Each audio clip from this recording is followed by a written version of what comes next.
Hey team, and welcome. I'm your host, Carrie, creator of Mother Life, your destination for all things real talk and parenting. This is the IRL group chat, where we talk about the wild balancing act of pursuing careers and passions while also doing our best to show up for our kids. Join me every week as I sit down with some badass parents in my closet and we talk about their careers, kids, and relationships and all of the weird shit that comes up when you're trying to balance the seemingly impossible.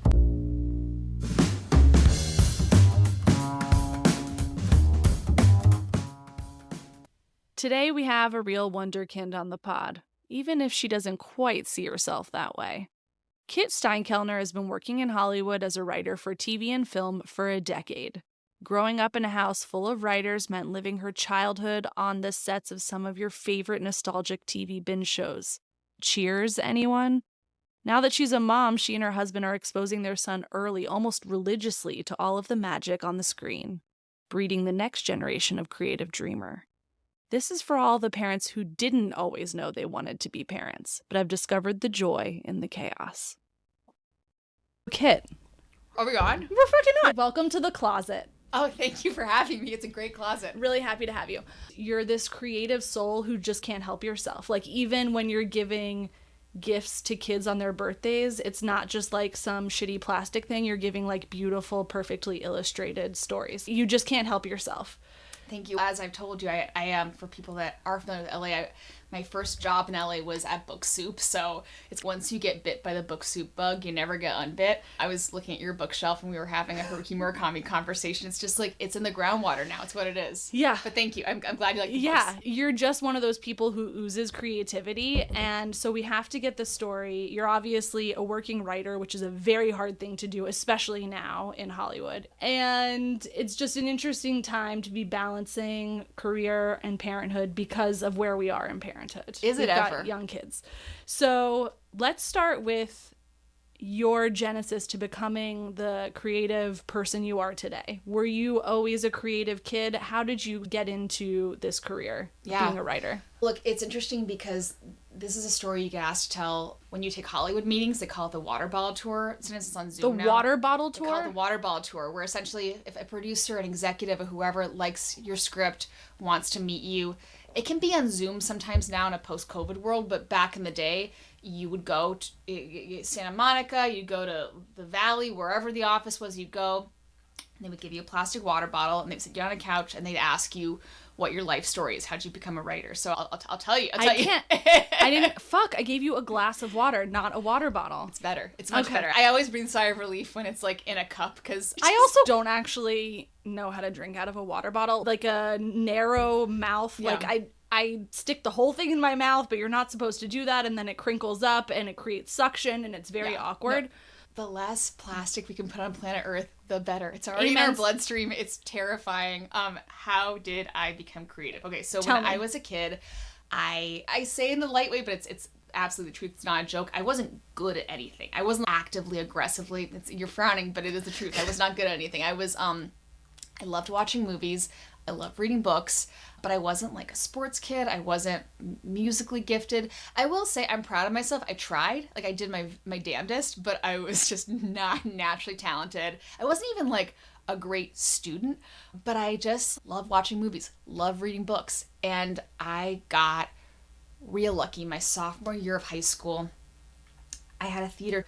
This is to what you were talking earlier. I was a child in LA, but then I was in middle school and high school in Santa Barbara. So this is up in Santa Barbara. My high school theater teacher started a playwriting class, and it's fifth period. It was very low key. Most days he sent us to the library. He's like, read a bunch of plays. By the end of the year, you should write one, and we should get actors and a director to do it. Amazing. And I fell in love. It's truly in my life, I've fallen in love, and now I'm like 3 times. I'm like, you better fucking watch yourself, lady. Once with my husband, once with my son, and once with writing. It really did feel swoony and romantic, and like Harry Met Sally, Say Anything. It was, it's one of the great loves of my life, and like that year I fell in love with writing, and it was just an amazing thing to have loved. And this is like a wild thing we can talk about. My parents are both writers, so we can talk about that in a little bit too, but I never put the two together. Like that, or I never put the pieces together that this thing that I loved, watching movies, and I could potentially write one. Even though that's what my parents did. I just didn't put those pieces together. How is that possible? I know, because kids are dumb. Because kids are stupid. Like, well, because that's I mean, already, you know, our kids are almost 4, and our oldest one's starting to ask, like, what does daddy do? What does mommy do? And we both do pretty abstract things, and we try and explain it. And I don't think we really succeed unless you're a doctor or a mechanic or something really tangible. It's kind of hard, I think, for them to get.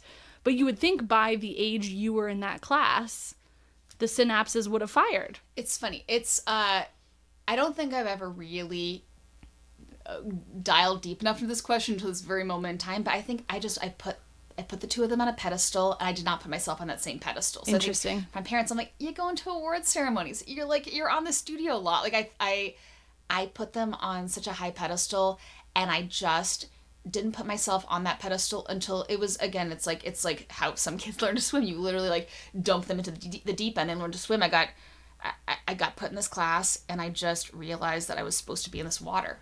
Interesting. Yeah. And at what point did your parents say, like, hey, Kit, like, we support you. You should keep going. You should keep trying. Did that conversation ever happen? Or were they just maybe, like, quietly observing you and seeing what happened because they didn't want to put on pressure? I think it was, like, from the get, it was very exciting. And, like, it's funny because as we talk, I'm like, yeah, but I also did absolutely write, like, fan fiction growing up. Like, I mean, I think I was, I think, like, every time 50 Shades of Grey fanfic? Like... Well, I think this is like a deeply racist work now, but like I wrote Gone with the Wind fan fiction when I read it in 5th grade. I think I was not ready yet to see myself as a 10-year-old in a romantic situation, but I wrote these stories about essentially like whenever Scarlet and Red are separated, I'm like going across the Mason-Dixon line trying to put them back together. It's a complicated thing because now I have like a real like complicated relationship with both the book and the movie. Like I find it deeply problematic, but it's also like, you know what you know when you're 10, you like what you like, and I really did love Gone with the Wind and Clan of the Cave Bear. I don't know if that was on your radar at all, but like I just like I think I was, what is that, like Goosebumps age? Like what? Yeah, what age I did love an old fashioned Goosebumps at Sweet Valley High. Sweet Valley High. But I think I was always definitely not fucking reading Gone with the Wind, for the record. No, I've always been like not 10 years ahead, actually, but I was a sophomore that wanted to hang out with seniors. I'm like an almost 40-year-old that want to hang out with 50-year-olds, wants to currently. I am an old soul. I like old people. What can I say? Love it.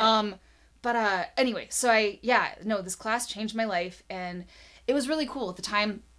And there still are a couple of like national programs for teen playwrights. There's one that I mentor, and I'm on the board for it. But it's essentially, you can be a Margot Tenenbaum in Royal Tenenbaums. You can be a Jason Schwartzman in a Rushmore. You can be this like teen playwright and get your plays put on. And that was me in high school. And then I got into UCLA through that, like not through my grades, like just through like doing like a very weird side hobby. And I mean, should I just like keep going? Yeah, keep going, man. Yeah. I'll eventually make you go on a tangent, but I'm so interested.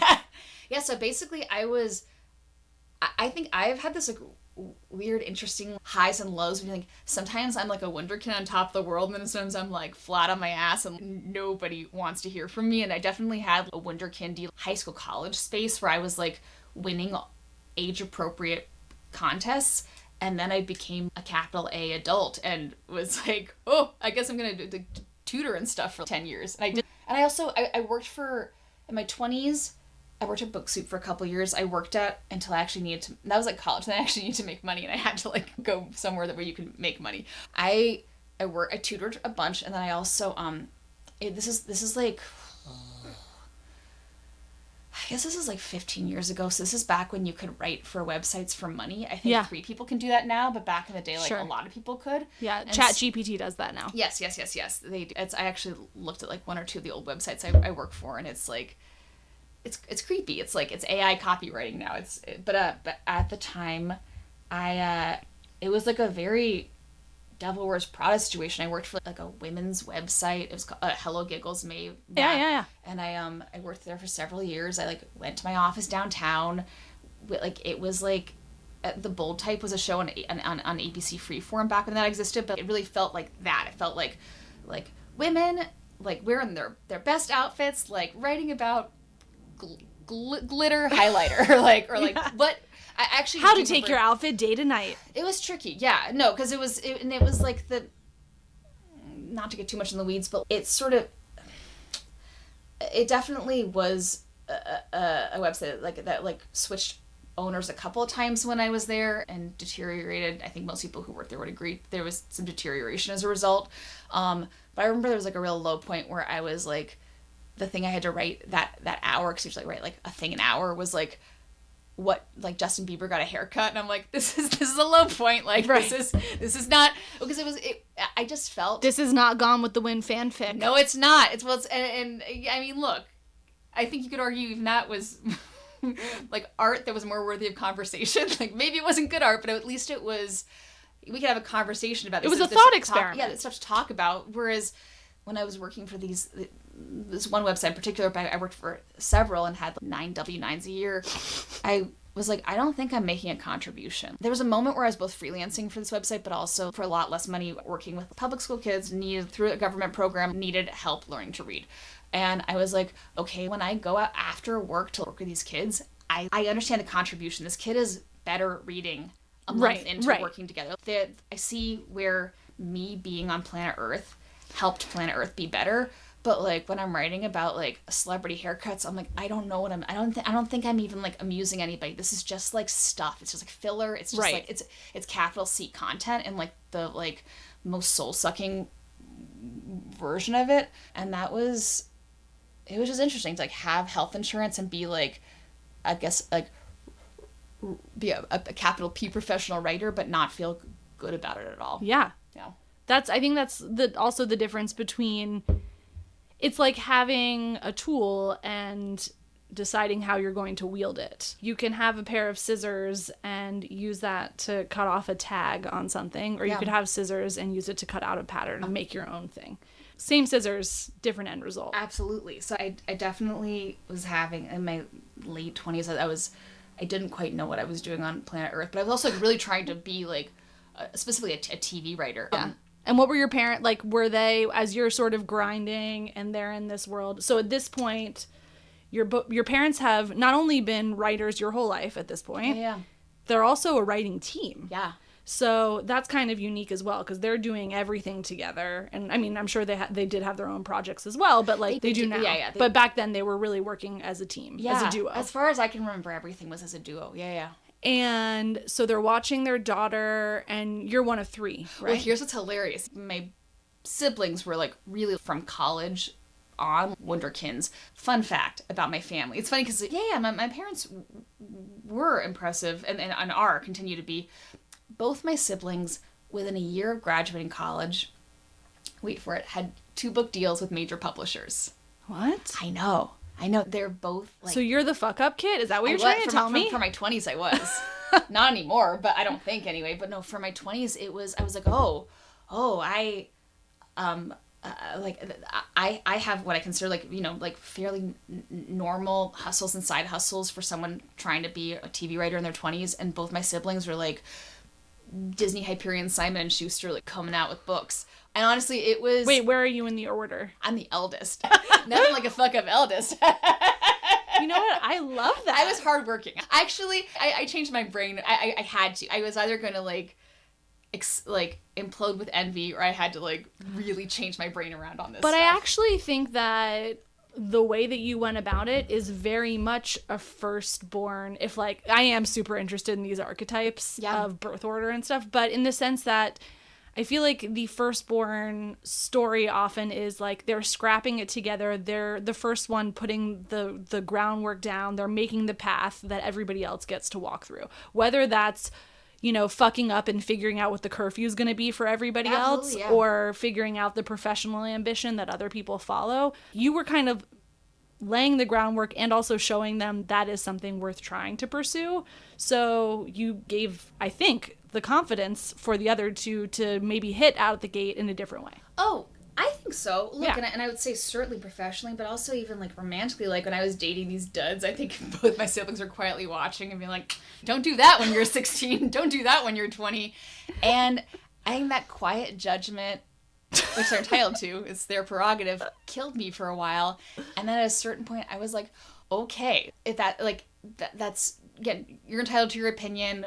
What I, to be, like, very, like, self-helpy about it all, like, what I can control is how I metabolize it and how I move on from it. And I truly, the thing I used to, like my dad used to be like, you're such a hard worker, and I used to think it was, like, faint praise, and I, like, but now it's actually the thing I take the most pride in, because it's like, no matter what, no matter how hard I get knocked down, I'm like, I can get back up. It's okay. I can limp it off, walk it off. I can carry on bruised or a little bit battered. I can do that. And knowing that is... I also think it makes for a more interesting life story and a more interesting example to, like, your kid, in the sense of not everything is a win. You do have to fuck up sometimes, and you do have to not succeed sometimes to ultimately get to the place where you want to be. And absolutely. So it's like, without that, it's kind of a boring story. It's a boring water bottle story. Yeah. Then you're a real nepo baby. And as we talked about pre-podcast, I had to look at this Vulture article where there was a taxonomy of nepo babies.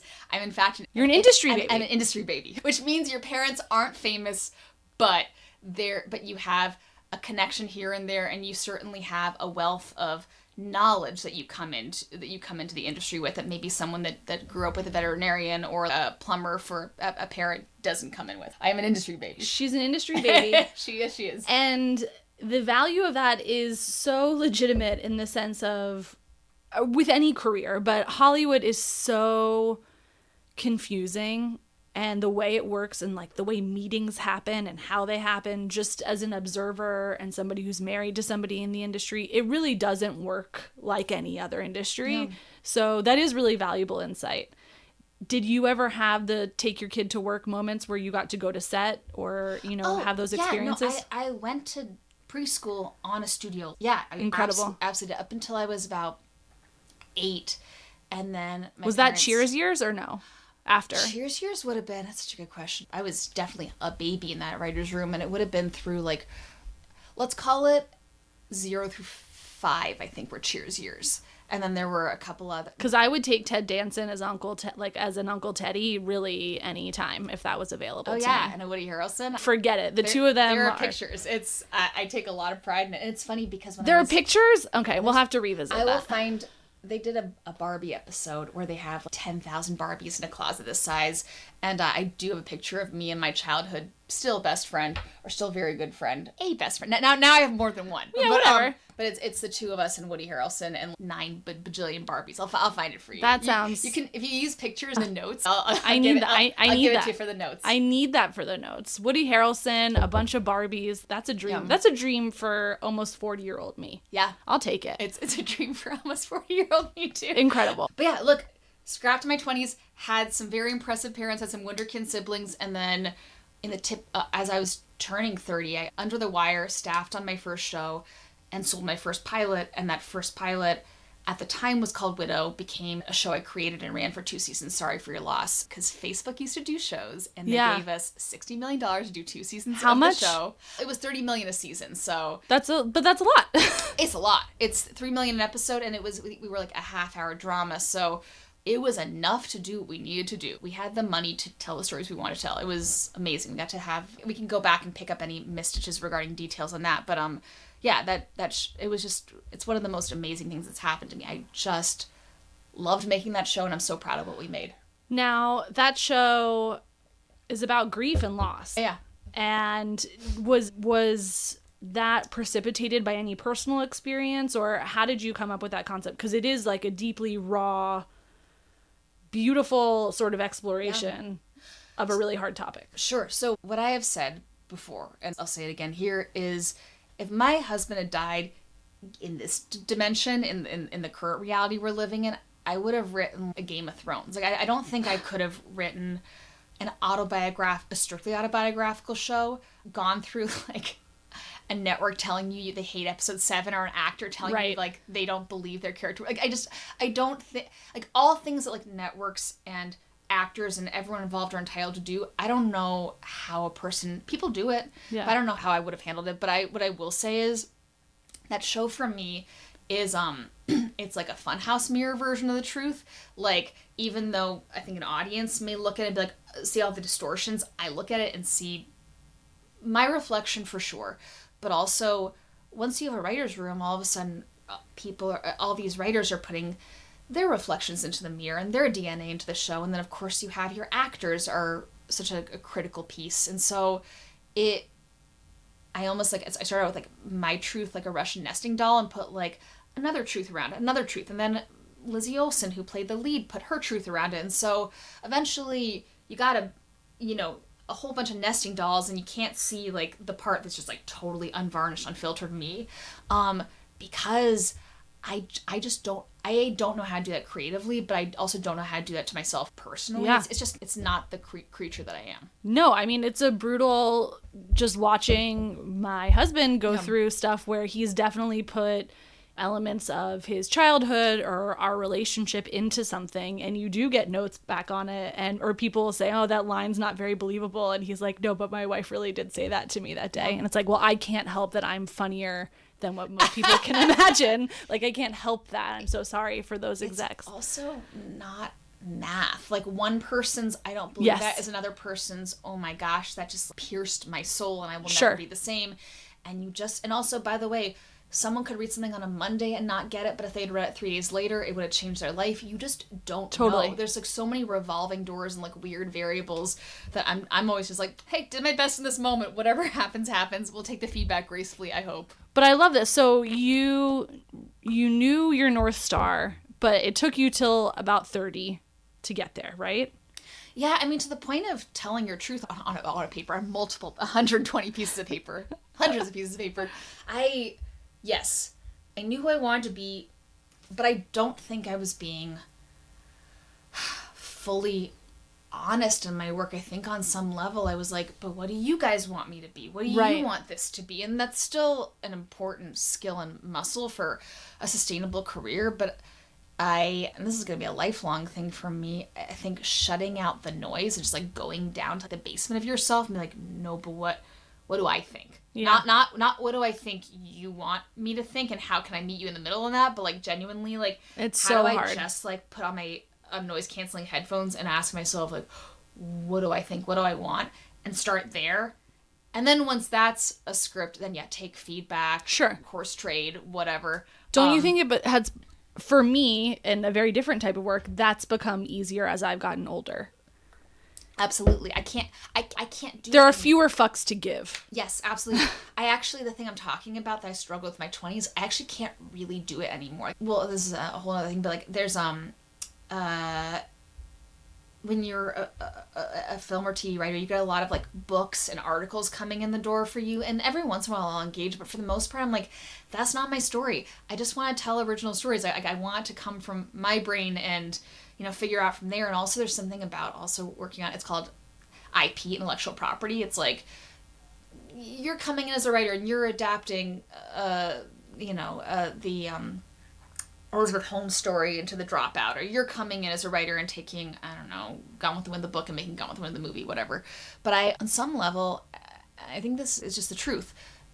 If it's the studio or the producer bringing you the property, it's almost they're the mother and you're the babysitter, and no matter how valuable you are or how much you change or make it your own, they always have the power. But if you come in with your thing, on some level, you kind of always have the power. Unless they attach Tom Cruise and then you're fucked. All bets are off. Tom Cruise has the power. I hear he gives very great Christmas gifts. I hear he's the coconut cake. The coconut cake. My goal, I was actually thinking about this as I was boxing up cookies for you yesterday. They were fantastic. There's 2 left and they won't be there in amazing. An hour.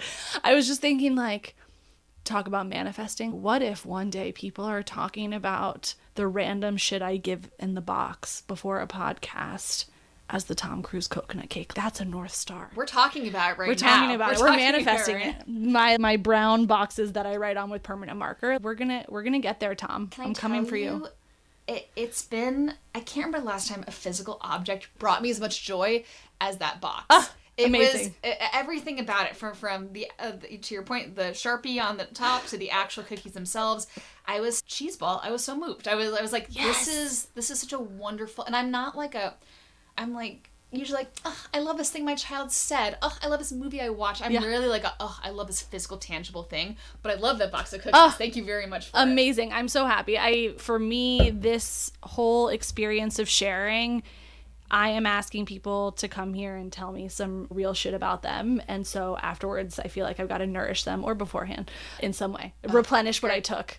It was great. It was breakfast. River asked if we could have them for breakfast, and we were like, there's oats in it. It's healthy. Well, we were like, eat some of your actual oatmeal first, then you can have this cookie with mostly cookie. Chocolate. Yeah, it's a fuck ton of chocolate.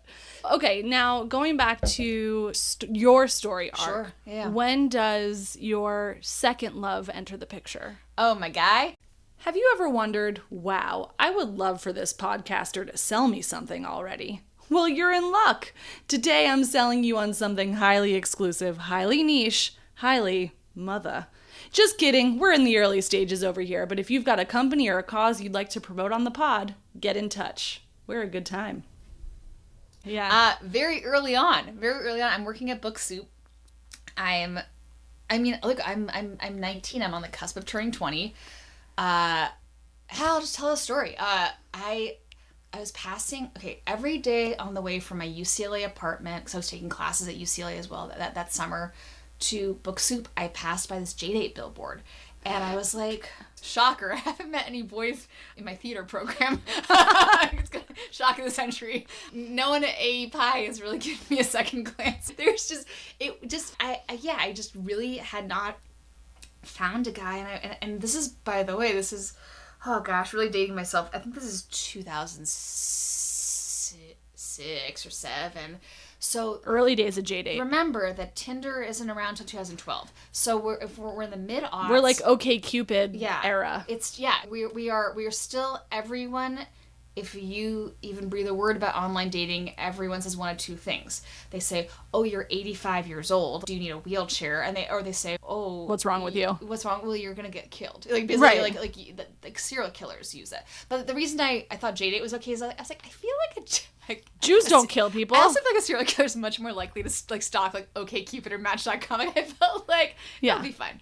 And I went on two just fine to not that great, two very Sex and the City dates, just not nothing to write home about, but I came back and I was like, maybe I should delete my profile. And then Brian messaged me. He was also at UCLA. His sister had just gotten engaged to the guy that she had met on Match.com, and his mom was like, I don't know, for the summer, just try it, see what happens.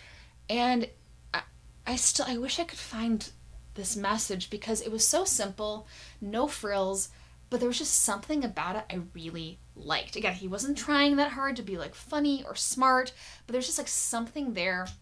And then they have an AIM messaging component, so we actually had a AIM conversation, and I liked him so much.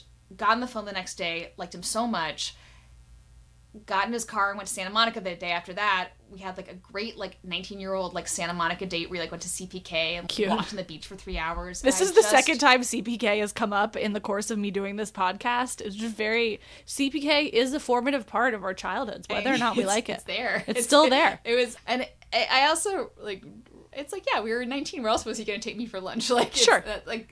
Limited options. But I think for so many men growing up, I was 19, but for a lot of boys men or boys I encountered, I think I was always trying to make myself like them, or trying to make myself someone that they would like. I think I was always doing a little bit of that math, and just none of that happened. I was like, oh, this is what it feels like to just like somebody. This is what it feels like to just be liked. And I think a recent version of me has felt a little weird, be oh yeah, I met my husband when I was 19. It feels so young, and it feels like you should meet more people and see more people and try more things. But at the same time, I don't know. Then my friends were dating in their 20s, and I'm like, you don't seem like you're having that much fun. No. And now I think everyone, it's the mask has been pulled off in the post-Tinder world, and everyone should agree that dating is the devil's work. So now I don't feel bad at all about meeting a guy. And it's just, I think also we're both very different people than we used to be in good ways, but I think we're also the same people we used to be in good ways, and just growing together with someone is a really beautiful, meaningful thing. This is my one crack at this life. I'm I'm glad things happened in the order they happened in. And did you both always know that you wanted to have kids? No, I will tell this story too. I did not think I was gonna have kids. I thought I was gonna be like a career lady. Then I met Brian. I was like, oh, when I was in high school, I was like, I don't think I'm gonna get married. I don't think I'm gonna have babies. I'm just gonna like have a cool dog and like be so busy traveling around the world, like shooting things in like crazy countries. And then even when me and Brian were together, I think he was, I'm sure he'll be fine with me saying this. I think he was a little bit, I think there's a category of men that are like, whatever the lady wants. Like, I can see my life going both ways. Like, and I was like, I just didn't see it for myself. And then this crazy thing happened when I was in the second season of my show. So that's 2019? Yeah, 2019. Good. Hey, I researched. She does her research. I'll tell the story. I was, so I was at the gynecologist, like, switching methods of birth control, or maybe I was re-upping. I was there to get birth control. That was my memory. It was like the one morning off I had like all summer because we were in production, and I think most people have had this experience of like, waiting 45 minutes for the doctor to see them. So I'm in this like cold, whatever they're called, like not waiting the room. No, like when you get like the exam room. The exam room. Thank you. So I was like the patient room, the lady room. Yeah. I was in the exam room waiting for my gynecologist, and I saw on Facebook that one of my friends was gonna have a baby, like one of my dearest friends, and she'd been like trying to tell me and get together and tell me, and I was in production, and that's like, for people who don't know, that's like a 16-18 hour a day thing, so I just hadn't, but whatever. Anyway, I still remember something cracked in me like an egg. I actually felt it, and I was like, oh, I want a baby. Wow. And I had to like hang with that feeling all summer and fall. I was like, no, you don't want a baby. You're just confused. I'm doing quote. Yeah, you're just like, you're 32. Maybe I just turned 33, but like you're 33. You're like, you're wondering what the rest of your adult life's gonna look like. Like you're just like this is your friend who you've shared so much with, and like you're just like, yeah. But this feeling just did not go away. It was all summer. It was all fall, and I think Brian had been, I think he'll be okay with me saying this. I think Brian was like, oh, I thought we weren't having kids. Right. And then he went and hung out with his friend, male friend, who has 2 kids, like with the 2 kids. And I had been kind of talking about like, but maybe we could talk about it. Maybe we can rethink this. And he comes back from this like day at the carnival with like a dad and 2 kids. And he's like, yes, let's do it. Let's have a baby. That could have really gone one of 2 ways. Yeah. A day at a carnival with 2 kids could have been like, abso-fucking-lutely not. No, the fact that he leaned in. And we were like, let's do this. And then March of 2020 is March 2020. What a wild what moment a time. For, I think, everyone on planet Earth. And then I found out a month later that I was pregnant when we were in lockdown. And I think a lot of the people, because you and I are preschool moms together, I think a lot of our kids are within a couple of months of each other, so most people have this experience of being pregnant during lockdown. The November, December guys gave birth in hospitals when gift shops were being turned into like makeshift ERs. It was a wild moment. The first of many wild moments, but it was like one of many wild moments in the 21st century. Sure. Yeah. To the point of all the science fiction and on your shelf downstairs, just like an Ursula Le Guin novel, if ever there was one. If ever there was one. Truly wild. And so then, okay, so you have your COVID pregnancy, you arrive. Do either of your siblings have kids at this point? Or in general? No. Okay. What are the grandparents feeling on both sides? Is everybody amped that a baby's coming? Or what kind of grandparents do we have? Are they... Yeah. No, everyone's excited. We have 4 very loving grandparents, 2 in California, 2 in Arizona. But we're also, we have grandparents, over 65 in a pre-vaccine world. So we're doing, once the baby's here, we're doing like masks in the backyard. And it was, I don't know, sometimes I hear, like, loving moms like, oh, my gosh, like, you like, do you mourn all that you missed by not having, like, a normal baby shower or, like, a normal whatever. So good not having one. Loved it. Well, I mean, I also was fun, like, one of my 1,000 hobbies is, like, I do love a dance class, and my dance class friends threw me, like, a dance class, like, Zoom baby shower, cute. And it was, like, and we also had like one in the park where everyone's like 6 feet apart and shenanigans. But I don't know. It's also like I will never have, or I I will never have had a baby in 2018 or 2015. I'll never know what like a pre-COVID baby thing was. You know what you know. So I'm like, I actually don't even know how to mourn this thing. It's just what it is. But it was fine. It worked. We like, I don't know. I also just feel like kind of hashtag blessed for so much. It's hard to, I don't know. It's like I worked through COVID. I worked through, on either side of the writer's strike that happened last year. Things were, and we had childcare and other adults that we could lean on. So it's I don't know. We've been to because you were asking earlier to kind of give me the lay of the land. You're talking about like, oh, we'll talk about the practicalities like motherhood and the balance. Yeah, we've had the support. I mean, there was like one or two. Yeah, like there was a week where I had COVID and was getting over COVID, but the kid had COVID, and this is March 2022, and like, but none of the one grandparent who had recently had COVID could come help, but the nanny couldn't come, and my husband had to go out of town for work, and it was like, that was like a crazy, and I had to like, a script was due next week. That was a crazy week, but like for the most part, for the most part, like things have unspooled in a manageable enough way. Yeah.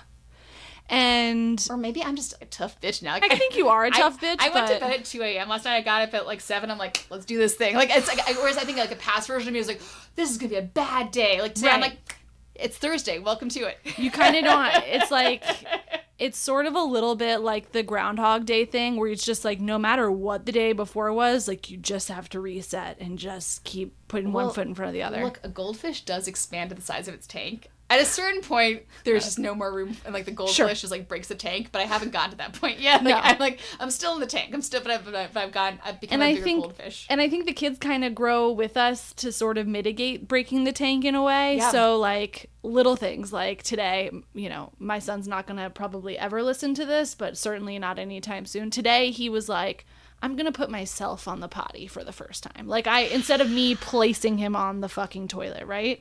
And it's just like, okay, that's literally one less thing I have to do, because I don't have to drop everything when he has to go to the bathroom to put him on the fucking toilet. Those little things. When I tell you, I would say it's 2 weeks ago, I was on the couch in the living room. Let's call it like 11 p.m. My child, River, stumbles in. What? Pees in the potty. Okay. Pulls up his pants and stumbles back to bed. And I cried. I was so proud of him. I'm like, you're getting up to pee in the middle of the night like an adult, like a full-grown man. This is what men do. I was just very proud of him. But yeah, we can certainly talk about the nuts and bolts of like the balance of it all. But yeah, is there a primary parent in your house, or how do you guys divide labor? I think we have become more and more like true co-pilots. I think, look, I do a lot of like the typical mom, like keeping all the family math in my brain and like the scheduling and whatnot.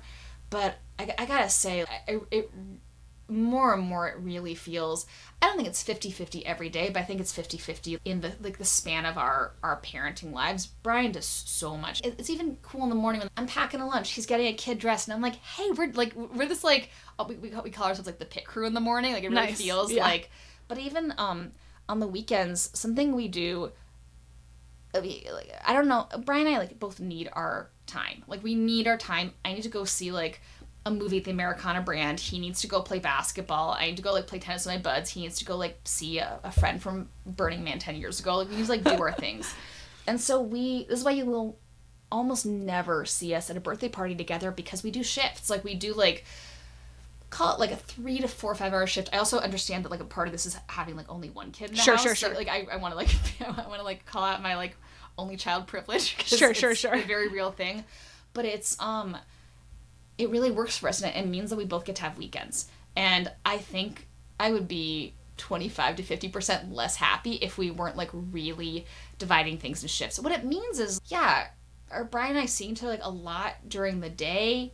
No. And that means sometimes we're spending like a crazy amount on a babysitter, or there'll just be like 4 or 5 days I'm like, wait, where did Brian go? Like, sure. So that's definitely like a thing that like needs to be calibrated and factored into the equation. But yeah, we actually get to have like some of a weekend, which has been so meaningful for both of us. For sure. And important that, did you have an active conversation about that, or did it fall into place naturally? I think it fell into place naturally. I think what happened was Brian plays basketball on Saturday mornings. He's the star of his dad pickup league. Very proud of like my all guy. Nice Jewish boys out there who would never make it to the NBA. Great in a pickup game. Look, he didn't. I still don't understand this, but like he didn't make his varsity basketball team when he was in high school, and I think it's still like a part of him. I'll show you guys. I'll be the best one in my dad league. But it started there, and I'm like, okay, well then I have River from like let's call it 9 to 1-ish. I'm like, okay, that's 4 hours.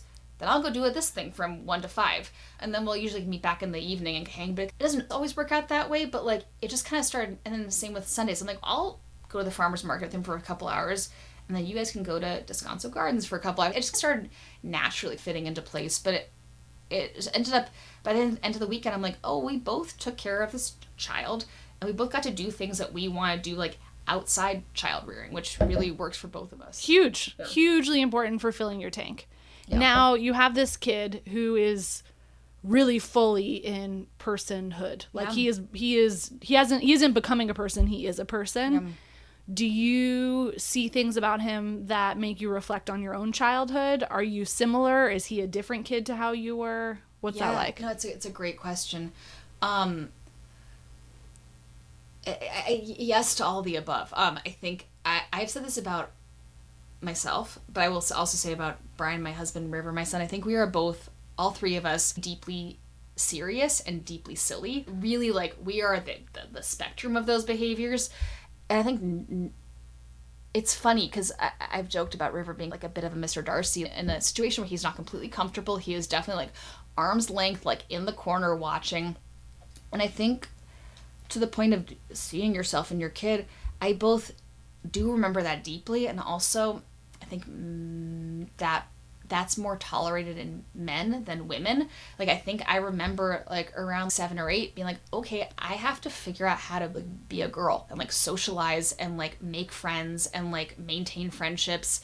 And I know all kids are figuring that out, but I think that's a specifically, like, female thing is, or at least, like, whether it's innate or there's pressures or a mix of the two, probably a mix of the two, this creating and maintaining community, I just remember, like, being like, oh, I should/need to learn how to do this in a way that I don't think Brian, who I think also sees a lot of himself in River, didn't necessarily feel like that same kind of pressure to Interesting. Like, to be more of a cruise director, as it were. Second time mom on this pod has referred to themselves as a cruise director. It's what it is. We're going to be soon sponsored by CPK and Princess Cruises. Love it. That is really interesting how your kid can have some of the same attributes, but because of sort of societal norms, how that manifests is different. Yeah, and I think I'm also grateful for, like, the skills I had to build that aren't, and I also will never know. I'm like, are these things that, like, I didn't come out of the womb into the world with that I had to go acquire, or are they things that were, like, latent in me that I just didn't realize? Because I don't actually feel in cruise directing, I don't feel like, I'm out of my element. I am, like, wearing a different person's clothes. It does feel very innate. So I think I'm like, maybe it was just, like, latent and buried. I don't know. Yeah.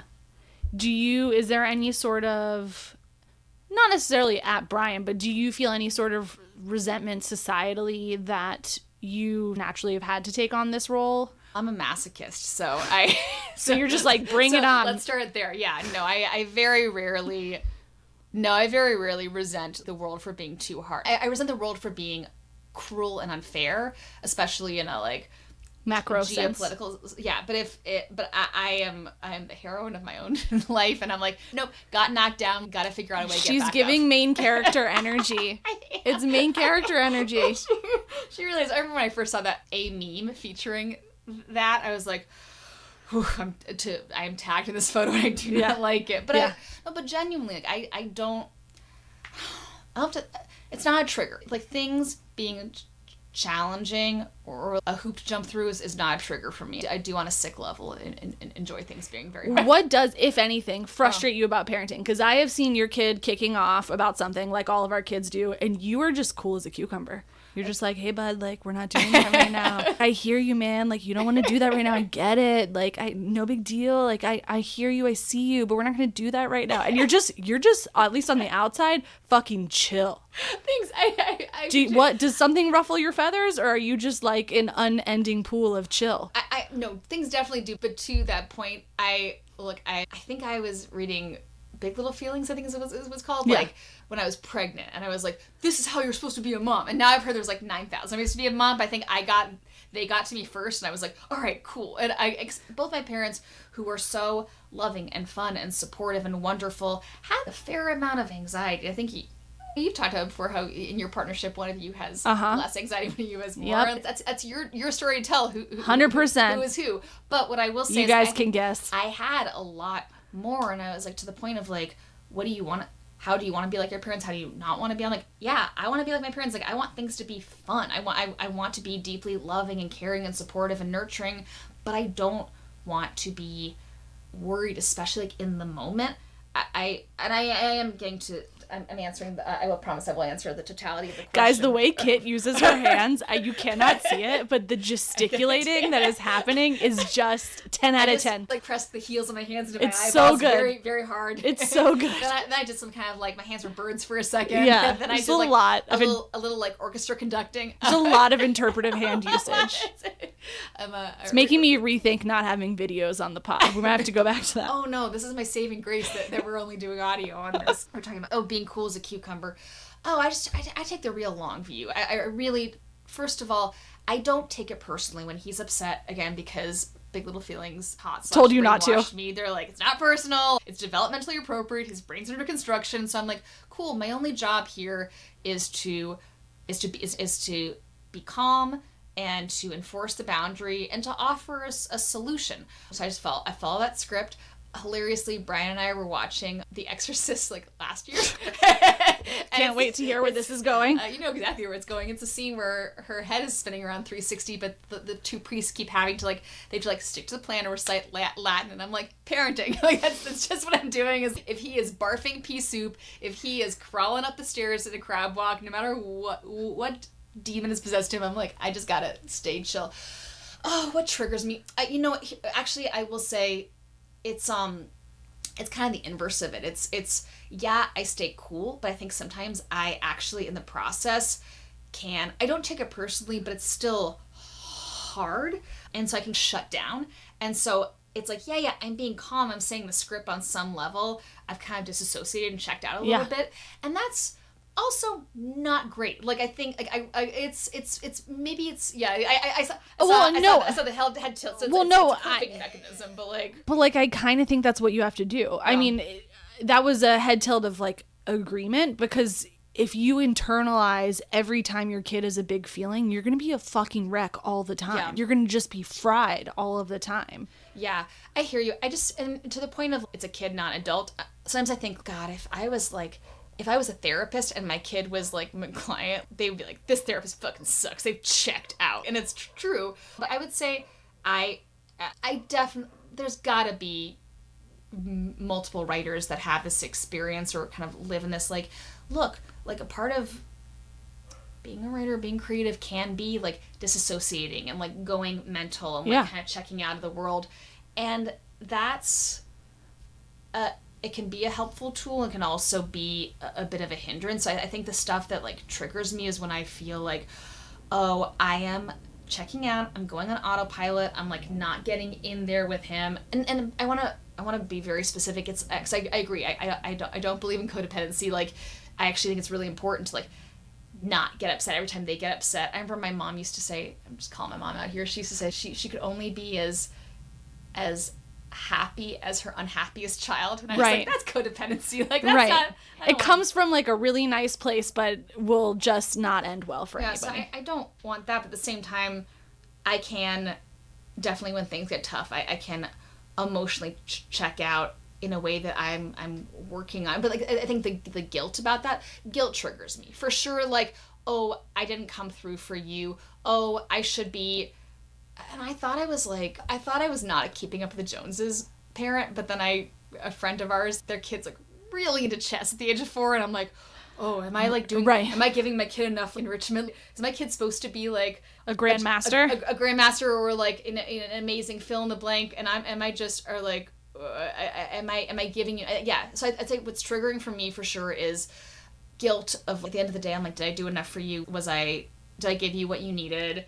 The guilt triggers me. Yeah. But the tantrums in the moment, I'm like, and Instagram told me to not freak out, so I'm not going to. There you go. There's a huge silver lining. Okay, so there's one last question that I have to ask you, specifically because of your profession. Yeah. There's obviously a huge raging debate. There's emerging evidence on TV screen time in kids.